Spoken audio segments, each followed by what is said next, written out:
আজকে আমরা অত্যন্ত দুঃখ ভারাক্রান্ত হৃদয় নিয়ে এখানে এসেছি।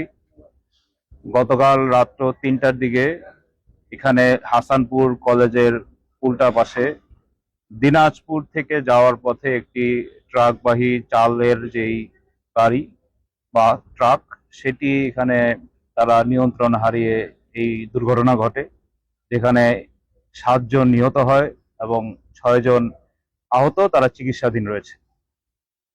দীর্ঘদিন যাবৎ বিভিন্ন জায়গায় বিভিন্ন রাস্তায় এই দুর্ঘটনাগুলো ঘটছে। তো আসলে এই দুর্ঘটনার কখনোই কোনো কাম্য নয়, এবং যারা এই দুর্ঘটনার মাধ্যমে প্রাণ হারায় বা আহত হয়, তাদের পরিবারই আসলে জানে তারা কত বড় ক্ষতি হয়েছে, তাদের কত কত তারা ক্ষতিগ্রস্ত হয়েছে, তারাই বোঝে। তো আমরা বলতে চাই, যেখানে আপনি যেটা বললেন যে ট্রাকবাহী যানবাহনের বিশ্রামাগার, এটা আমাদের এখানে আমাদের ইউনো মহোদয় আছেন, এসিলেন মহোদয় আছেন।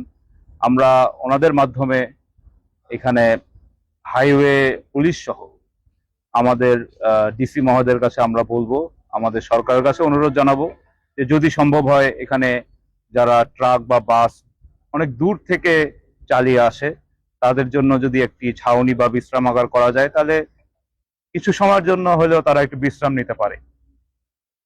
আমরা শুনেছি যে যারা আহত হয়েছে তাদের থেকে একটা পর্যায়ে গিয়ে ড্রাইভার হয়তো অনেক টায়ার্ড ছিল, অনেক দূর থেকে চালিয়ে আসছে, হেল্পারকে তাকে চালাতে বলে, হয়তো তার কারণে হেল্পার হয়তো অতটা এক্সপার্ট না, এই জন্য হয়তো এই দুর্ঘটনা ঘটেছে।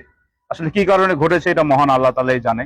আমরা দোয়া করি যারা নিহত হলেন, মহান আল্লাহ তাআলা তাদের জন্য শহীদী মৃত্যু দান করেন এবং তাদেরকে জান্নাতুল ফেরদৌস নসিব করে, এবং যারা আহত তারা যাতে দ্রুত সুস্থ হয়ে আবার আমাদের মাঝে ফিরে আসতে পারেন সে দোয়া করছি।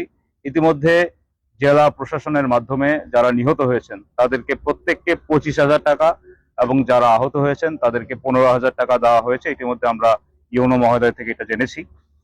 তো আমরাও এখানে যারা আমরা এসেছি বিএনপি পক্ষ থেকে, আমাদের পক্ষ থেকেও যারা এখানে নিহত হলেন তাদেরও আমাদের পক্ষ থেকে কিছু সহযোগিতা থাকবে।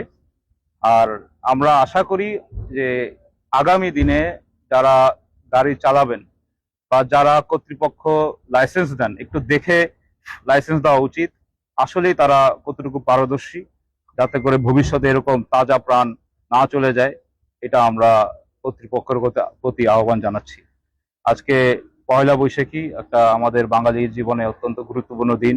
পয়লা বৈশাখী আনন্দ দিন, এখানে এই ঘটনা ঘটেছে। তো আসলে এটা অত্যন্ত হৃদয় বিদারক, শোক সন্তপ্ত পরিবারের প্রতি সমবেদনা জানাচ্ছি। ধন্যবাদ।